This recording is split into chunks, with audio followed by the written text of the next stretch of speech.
Assalamualaikum warahmatullahi wabarakatuh. Shalom, salam sejahtera untuk kita semua. Selamat datang di The United Life Podcast. Sebumper. Jangan terlalu banyak bercanda, Mas. Jangan terlalu banyak bercanda, itu komen kemarin. Jadi kita akan serius membahas RUU. Bercandanya gitu. Ini kita mau bahas apa nih, Mas? Kemarin sempat kan kita lagi memang kayak lambat sekali ya berita-berita tentang MU ya, apalagi tentang transfernya.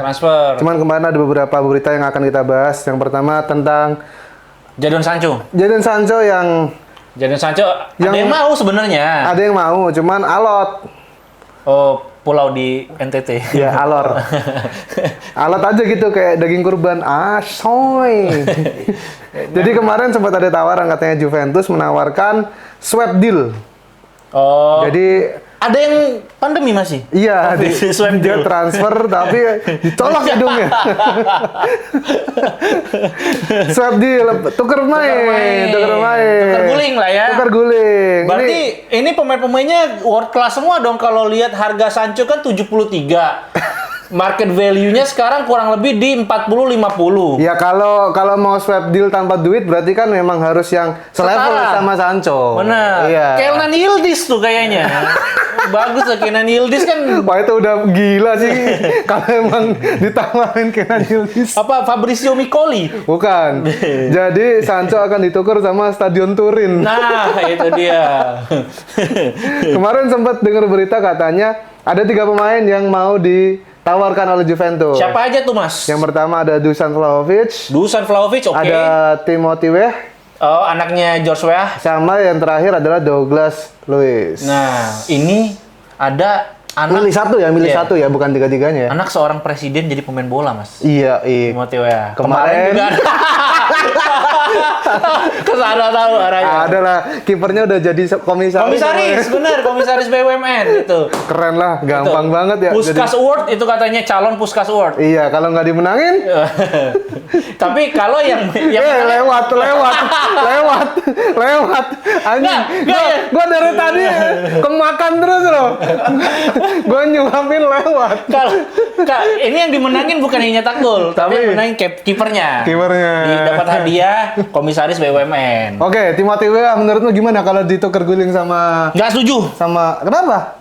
Nggak setuju gua karena bukannya kita kekurangan penyerang. Tapi kan sama-sama aja penyerangnya. Rasmus Højlund, Timothy Weah harus yang upgrade. Lah, kalau mau statistik gimana Timothy Weah? Kurang. Kita lihat. Buka, langsung kita lihat. Data Dita diragukan nih langsung. Lu data cuma kurang, apaan? Kurang statistiknya. Kurang tahu gua maksudnya. Timothy Siapa Tobrut aja nyari Tobrut. Timothy Weah. Oke. American soccer player. 30 pertandingan 5 gol 2 assist. Nah, 5 gol 2 assist untuk seorang striker, 5 gol. 30 pertandingan lagi. Ya, sama-sama kayak Højlund. Itu setara ibu kota Peru loh. 5. Cuman seenggaknya bisa jadi ya daripada Sancho lah. Sancho kalau dimainin musim lalu pun menurutku nggak akan bisa nyetak gol malah. 2 kali penyaringan. 2 kali ya. Sancho. Masih aja itu.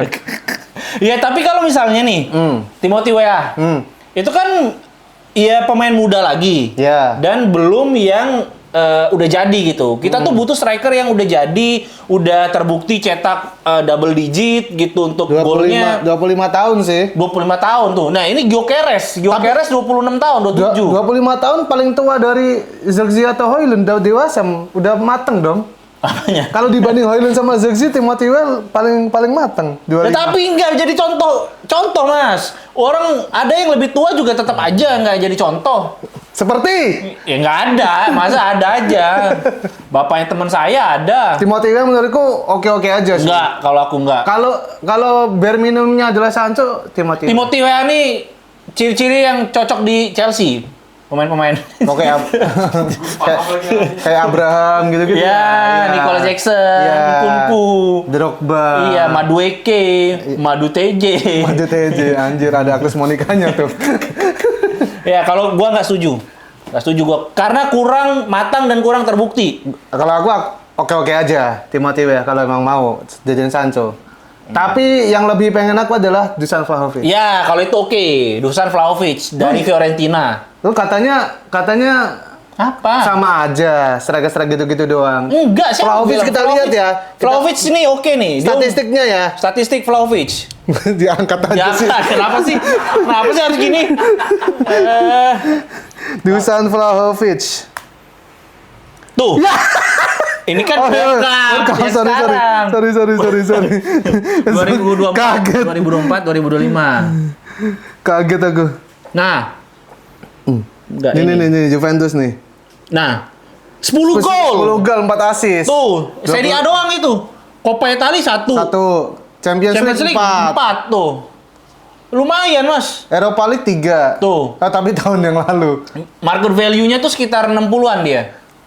Cuman kalau Vlahovic tuh menurut lu kenapa dijual sama Juventus kalau emang masih bagus? Karena ini yang punya value-nya. Dia adalah striker yang punya value untuk bisa dijual dan dapat duit. Karena setelah jual Dusan Vlahovic, Juve pasti akan ngambil pemain-pemain yang juga bisa menggantikan dengan baik. Gitu. Apaan kan dapat Sancho kalau ditukar sama Vlahovic? Biarin, ntar kedengaran Juve. Malah ngaku dia, biarin aja. Ambil Kayak ngerti bahasa kita. Itu si Mario Lawalata. Siapa? Nggak tahu siapa nama Italia. Oh, Balotelli.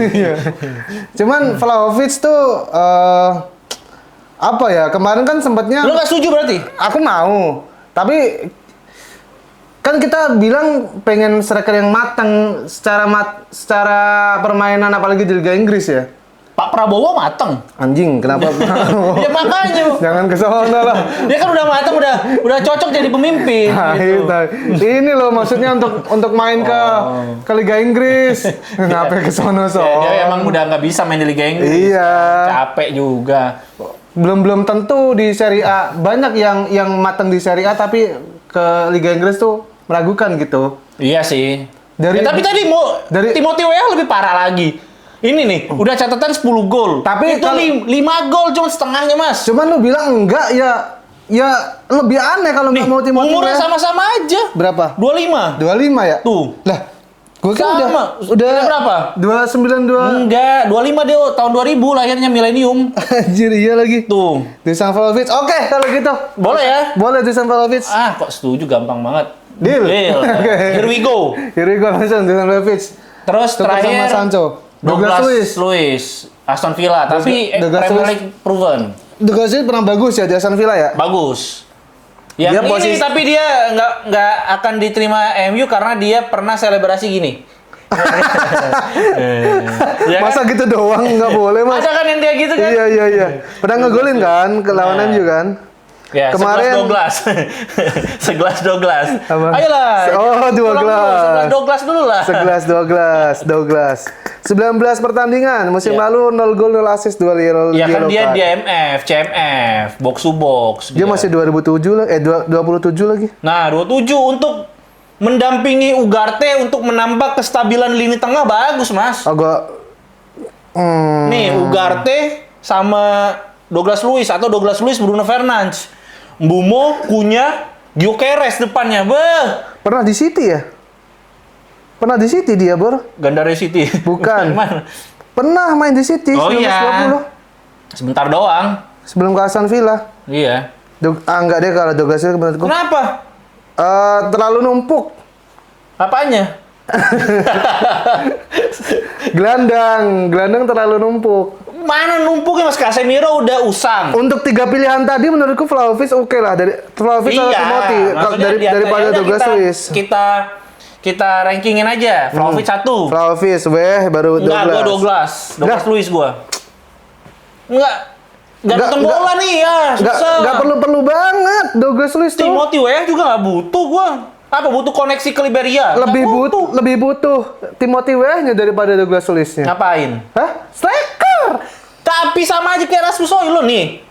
buat The United Wave Silesius, coba komen. Seenggaknya ganti suasana lah. Hoyland kan pasti keluar. Mau ganti suasana mah di kota santri. Suasana di anjing nggak mau lah. Timothy weh pokoknya daripada Douglas Luiz. Gua Douglas Luiz lebih bisa jaga keseimbangan. Data Dita doang nggak ada isinya. Itu isinya Douglas Luiz. Douglas Luiz tuh kalau jadi masuk line up nggak dia? Masuk. Gantiin siapa? Ugarte, Casemiro. Posisi mana? Posisi Wena. Posisi Ugarte lah. Kalau yang diproyeksikan kan striker, belakang udah pasti punya Cunha sama Bemo tuh. Ya, duanya itu satu CNF udah pasti Bruno. Ya satunya lagi Mainu itu. Mainu ntar aja Mainu sama Douglas lu pilih siapa untuk jadi starter? Mainu itu gantiin Mumu atau Cunha, kan dia di plot nomor 10 sekarang. Enggak, nah, itu. Ini enggak ya. Udah Persijap aja, Mas. Sosok United. Enggak, Bro, enggak kepake Douglas Luiz, Bro. Ya udah. Daripada numpuk-numpuk pemain lagi. Vote aja ya, kita lihat nanti ya di kolom komentar ya. Ya, udah. Siapa yang paling banyak? Douglas Luiz atau Timothy Weah ya. Tapi pokoknya pertama udah pasti Vlahovic.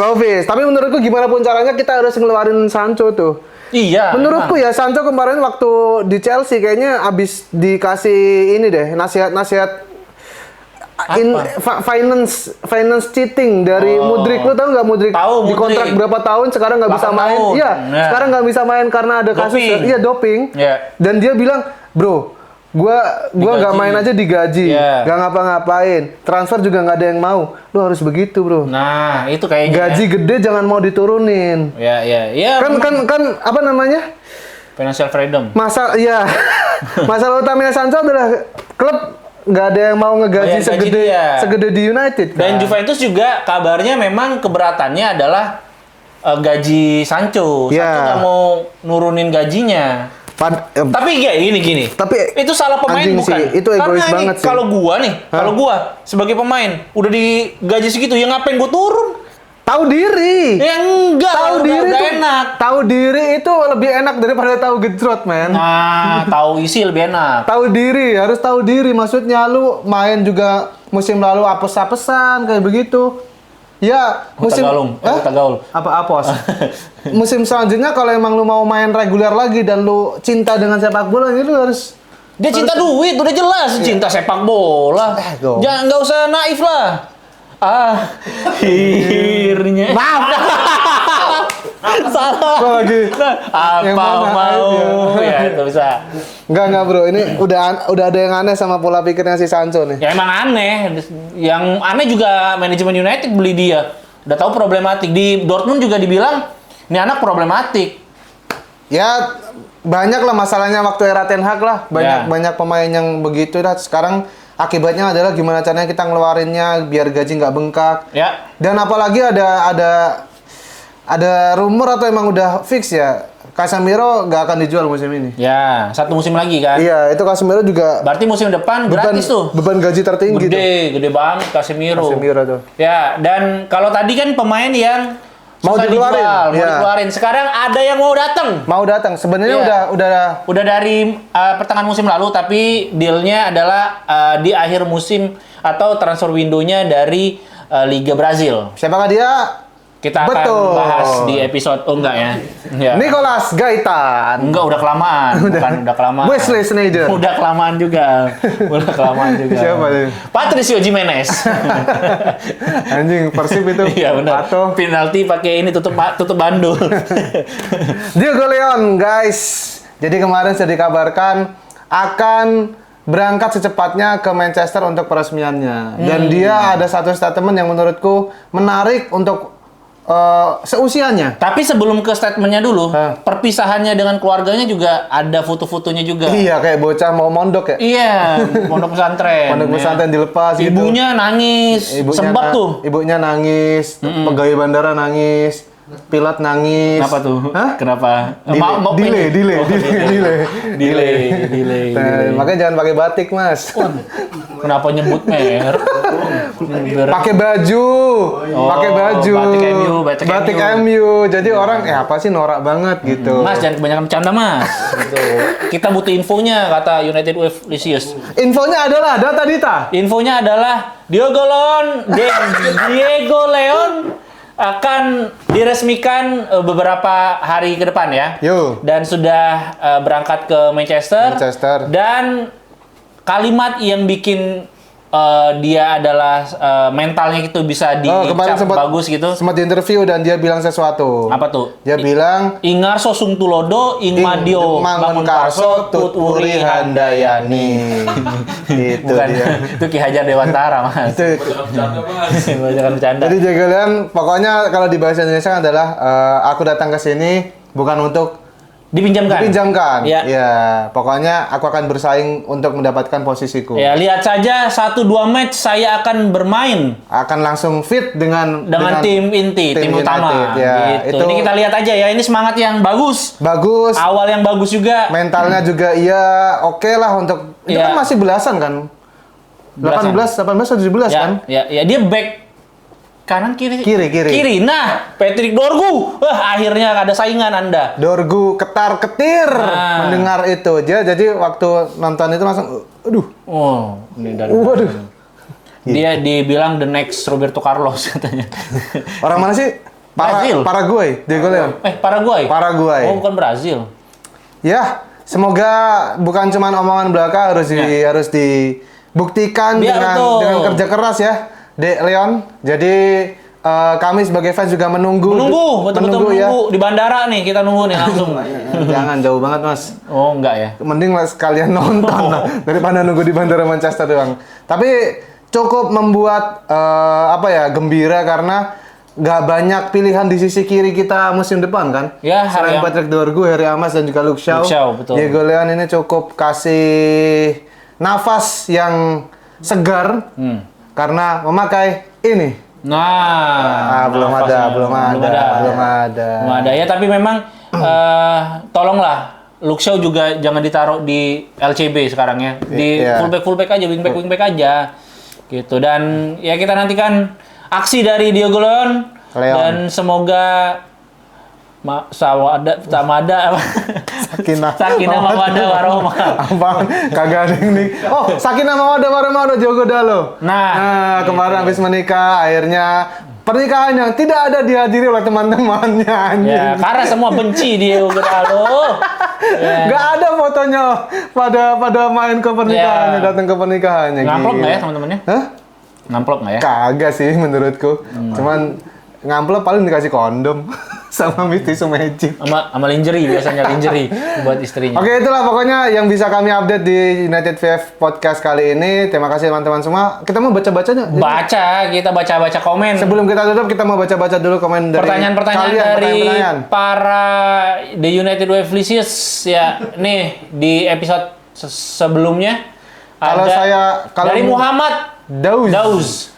Kalau saya pribadi ambil pemain yang free buat striker. Kalau striker ada Vardy dan DCL yang memang bukan striker papan atas, tapi di EPL ready terus juga. Oh ya, DCL kemarin udah habis putus kontrak, habis nggak perpanjang kontrak. Ya, resmi dilepas ya. Ya. Dominic Calvert-Lewin. Nah, gimana menurutmu? Udah ketuaan sih menurutku. 30 tapi ya? Vardy lebih ketuaan lagi tapi. Vardy enggak lah. DCL injury prone. Enggak sih. Ngapain nambah-nambahin gaji, Mas? Iya sih. Iya. Itu salah satu what if sih di jajaran striker Inggris ya. Ya, waktu itu. Ya, waktu zaman Ancelotti. Iya. Tapi kalau menurutku kalau misalnya sampai akhir dari transfer window nggak dapat siapa-siapa, boleh dicoba sih DCL. Ya udahlah. Untuk free transfer. Last hope. Ya, benar. Selanjutnya dari Sony Boy.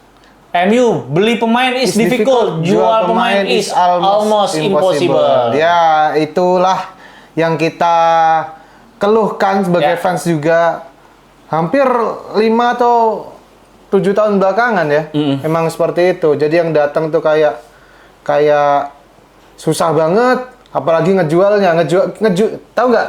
Ngejual pemain paling mahal kita masih ada di Scott McTominay sama Dan James. 25 juta euro. Gila. selebihnya pasti di bawahnya. Gila, nggak bisa jual. Nggak bisa jualan. Harus belajar ke Tung Desem Waringin. Asli, harus belajar ke Eis aja bisa jual opak. Eis. Eis. Oke, terima kasih teman-teman udah menonton United Wave Podcast untuk kali ini. Silakan kolom komentarnya dipenuhi kalau kalian tidak setuju atau memang setuju dengan pendapat kami berdua. Ya. Silakan tulis saja, kita nanti bacakan lagi di episode selanjutnya. Ya, gua Dita Pramudia pamit. Saya Gautama, sampai jumpa. Adios.